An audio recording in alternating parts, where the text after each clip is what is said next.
Bismillahirrahmanirrahim. Baik, pada video kali ini kami akan memberikan beberapa contoh tentang penafsiran secara tematik.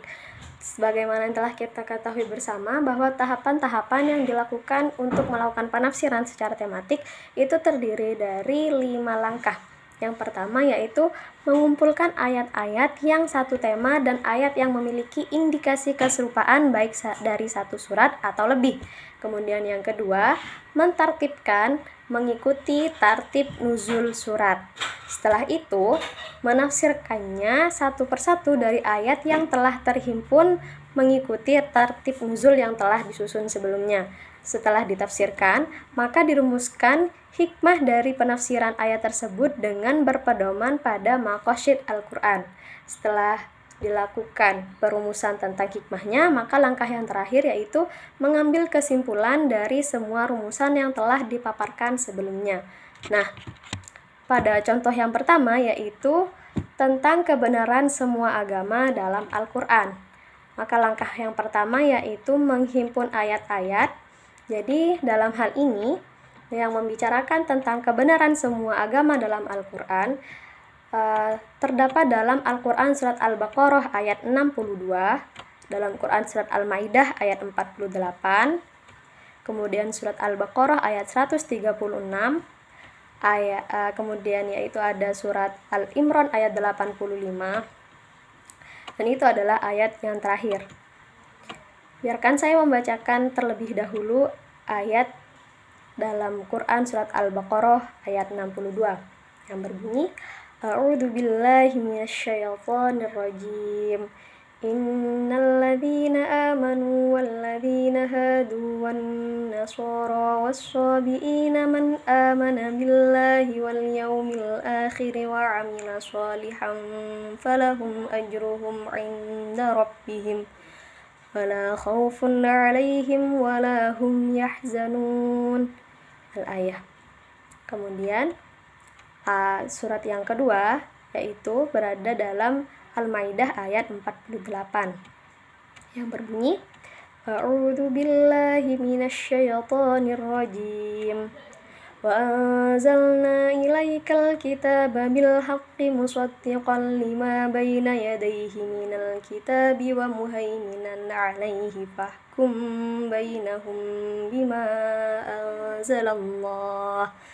ولا تتبع أهواءهم عما جاءك من الحق لكل جعلنا منكم شرعة ومنهاجا ولو شاء الله لجعلكم أمة واحدة ولكن ليبلوكم فيما آتاكم فاستبقوا الخيرات إلى الله مرجعكم جميعا فينبئكم بما كنتم فيه تختلفون. Ayat. Kemudian ayat yang ketiga yaitu dalam Quran Surat Al-Baqarah ayat 136 yang berbunyi, A'udzu billahi minasyaitonir rajim. Qulu amanna billahi wa ma unzila ilaina wa ma unzila ila Ibrahim wa Ismaila wa Ishaq wa Ya'qub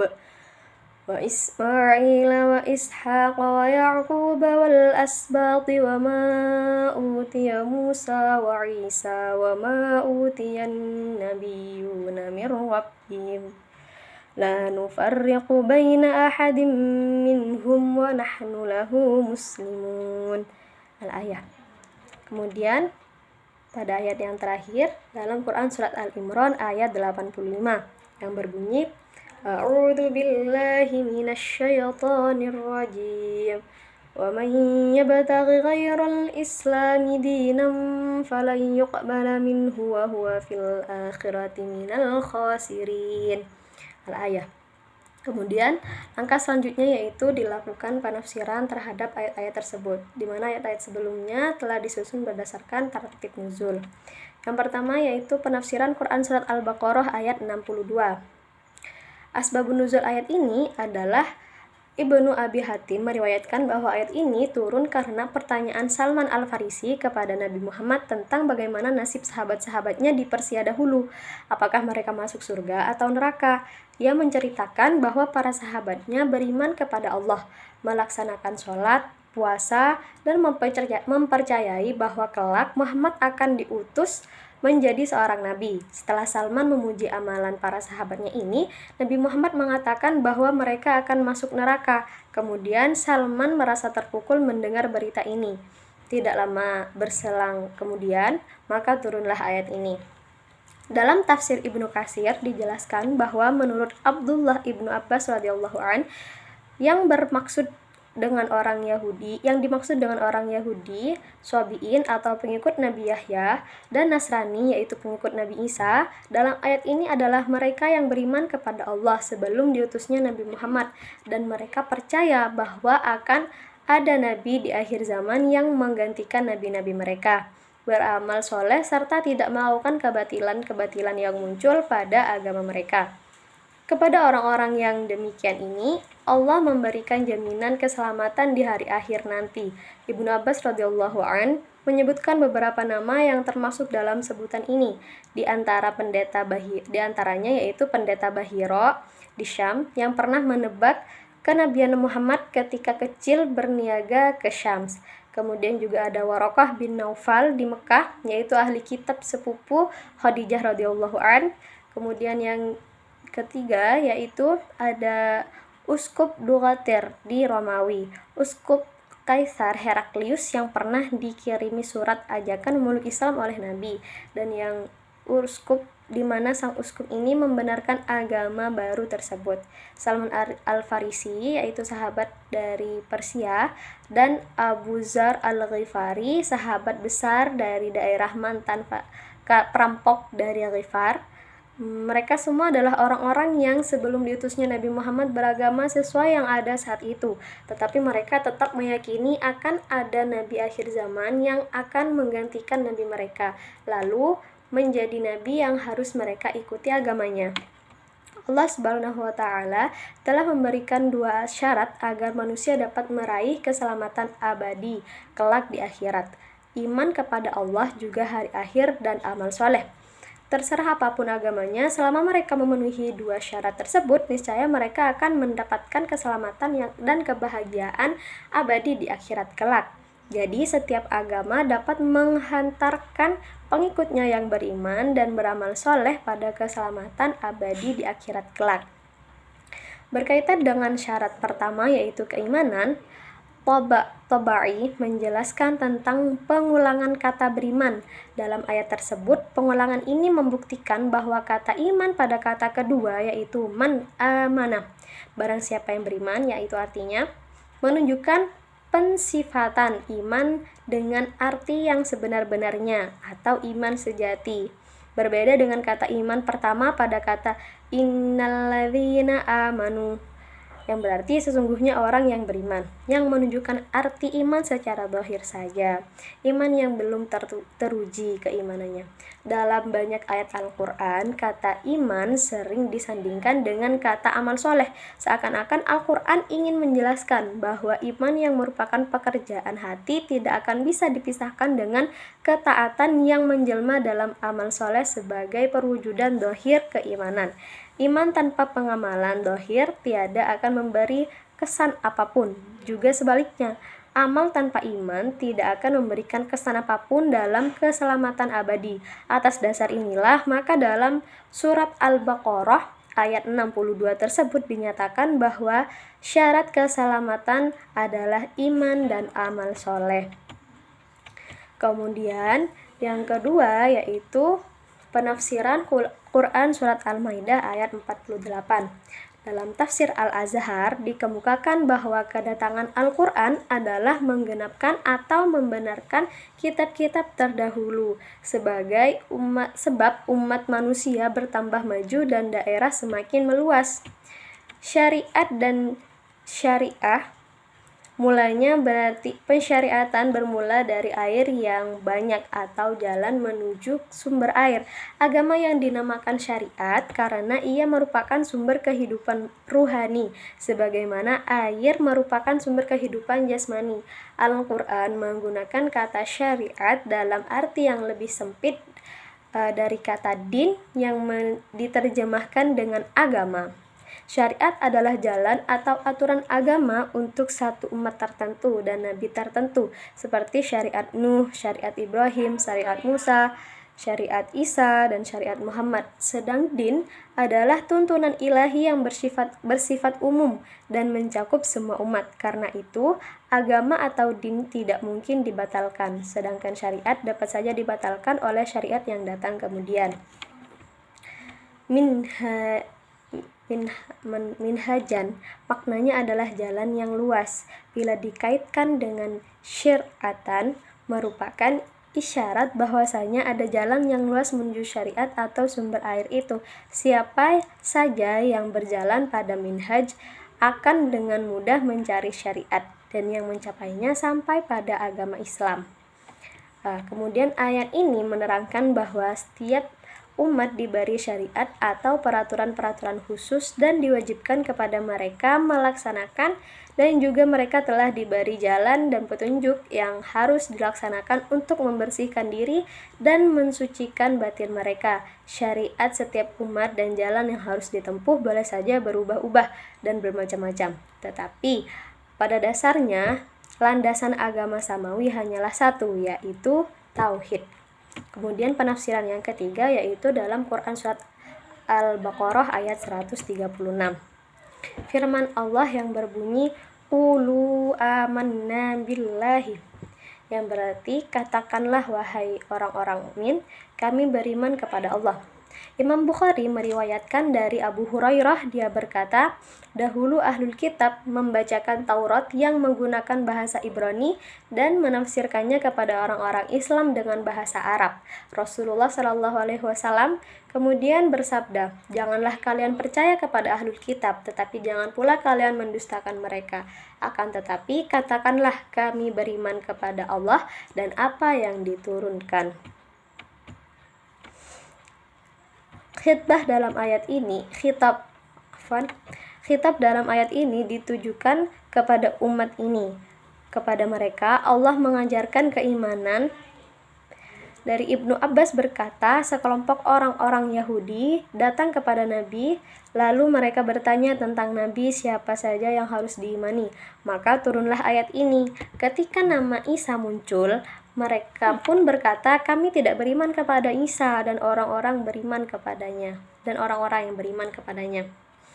Kemudian firman Allah, wa ma unzila ilaina, yang artinya membenarkan kitab yang telah diwahyukan Allah kepada Nabi Muhammad, dan firman Allah yang berbunyi wa ma unzila ila Ibrahim, artinya membenarkan juga wahyu yang diturunkan kepada Ibrahim, Ismail, Ishak, Yakub, dan Asbat. Mereka adalah para nabi dari keturunan Yakub. Adapun mengenai Al-Asbat adalah anak-anak Nabi Yakub alaihi salam. Mereka berjumlah 12 orang yang masing-masingnya melahirkan satu bangsa tersendiri. Kata Sib di kalangan Bani Israel sama dengan istilah qabilah, yaitu suku. Di kalangan Bani Ismail atau bangsa Arab, mereka disebut Al-Asbab, yang mana istilah ini merupakan turunan dari kata asab yang berarti berturut-turut. Karena mereka adalah kelompok yang datang berturut-turut. Ibnu Abbas berkata, semua nabi berasal dari Bani Israel, kecuali 10 nabi, yaitu Nuh, Syu'aib, Hud, Shalih, Lut, Ibrahim, Ishak, Yakub, Ismail, dan Muhammad SAW. Kemudian firman Allah, wa ma utiya Musa wa Isa, yang artinya mengimani kitab Taurat yang diwahyukan kepada Musa dan Injil yang diturunkan kepada Nabi Isa dan kitab-kitab suci yang diturunkan kepada Nabi semua.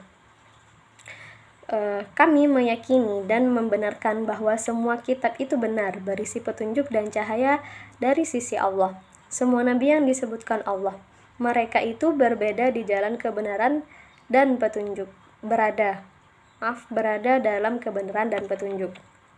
Kemudian firman Allah yang berbunyi, la nufarriqu baina ahadin minhum wa nahnu lahu muslimun, yang artinya kami tidak membeda-bedakan seorang pun di antara mereka.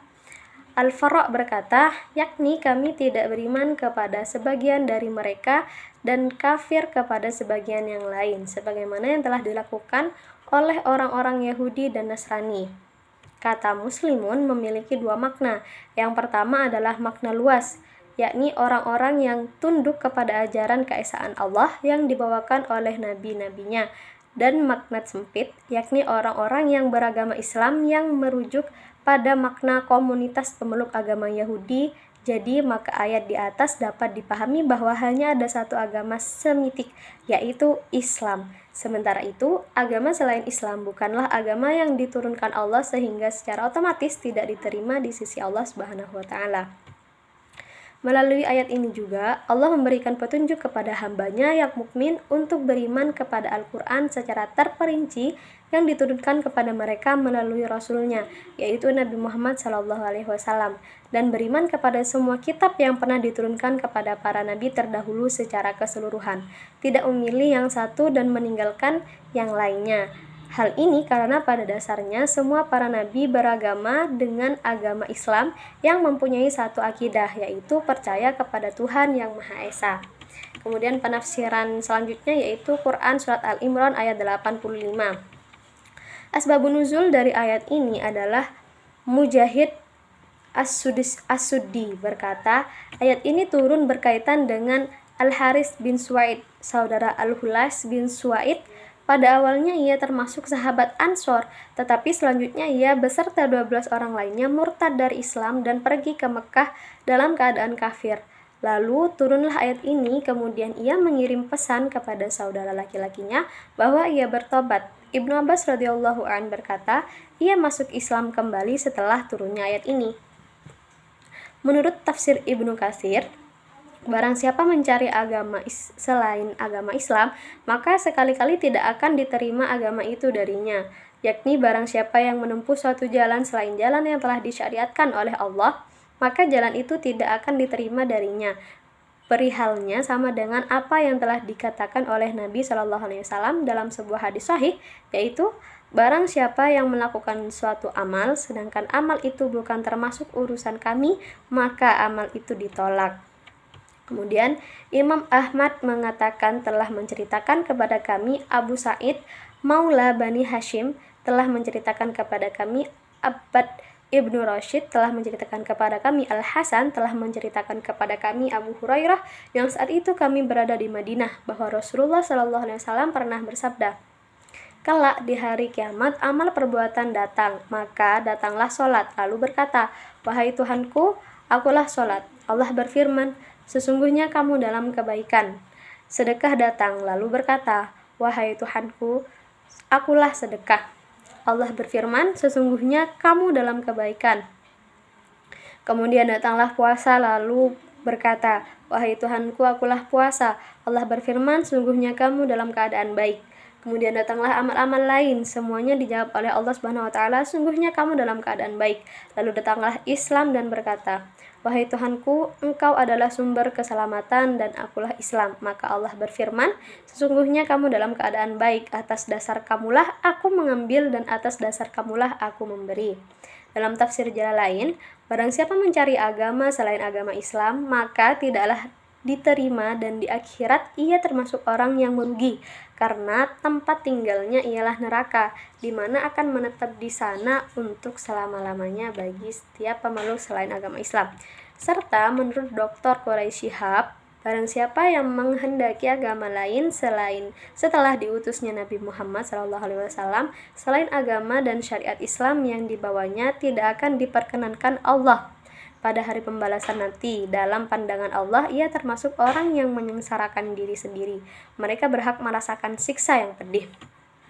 Selanjutnya adalah tentang hikmah dalam ayat-ayat tentang kebenaran semua agama.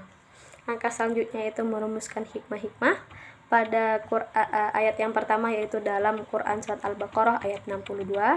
Hikmah yang pertama dapat kita petik yaitu setiap perbuatan yang dilakukan atas dasar taat kepada Allah akan mendapatkan ganjaran dari perbuatan tersebut. Syarat mendapatkan balasan terbaik di dalam ayat ini adalah beriman kepada Allah dan hari akhir. Kemudian yaitu hikmah yang kedua, konsekuensi bagi seorang ketika beriman kepada Allah adalah beriman kepada yang Allah turunkan dan beriman kepada utusan Allah. Maka setelah Allah mengutus Nabi Muhammad dan menurunkan Al-Quran, maka wajib bagi orang Yahudi dan Nasrani yang hidup setelahnya untuk beriman kepada Nabi Muhammad dan Al-Quran. Kemudian ayat yang kedua berada dalam Quran Surat Al-Maidah ayat 48. Hikmah yang pertama dapat kita petik yaitu setiap umat memiliki syariat dan hukum sendiri-sendiri sesuai dengan zaman dan kondisi hidup mereka saat itu. Namun secara akidah dan pokok agama semuanya sama, yakni bertauhid kepada Allah. Yang kedua, Allah menjadikan umat manusia beragam untuk menguji mereka dan memberi kesempatan untuk berlomba-lomba dalam kebaikan. Dan yang ketiga yaitu semua manusia akan kembali kepada Allah dan mendapatkan balasan atas apa yang mereka yakini dan apa yang mereka kerjakan di dunia. Ayat ini merupakan ayat yang memotivasi untuk berlomba-lomba dalam kebaikan atau yang bisa disebut dengan fastabiqul khairat. Kemudian ayat yang ketiga dalam Quran Surat Al-Baqarah ayat 136. Pelajaran yang dapat kita ambil yang pertama yaitu wajib beriman kepada Allah dan apa yang diturunkan kepada kita umat Islam. Apa yang diturunkan itu adalah Al-Quran dan hadis Rasulullah melalui yang telah disampaikan oleh Nabi Muhammad SAW. Yang kedua yaitu wajib diimani bahwa semua kitab-kitab suci yang diturunkan kepada para Rasul itu benar-benar turun dari sisi Allah. Yang ketiga, tidak boleh membeda-bedakan semua kitab-kitab yang telah diturunkan Allah, tidak mengimani yang satu dan kafir kepada yang lainnya. Dan selanjutnya yaitu dalam Quran Surat Al-Imran ayat 85. Hikmah yang dapat kita ambil di mana Allah Subhanahu wa taala menjadikan agama sebagai satu-satunya agama yang digunakan sebagai sumber hukum dan sebagai jalan keselamatan serta kebahagiaan di akhirat, yaitu agama Islam.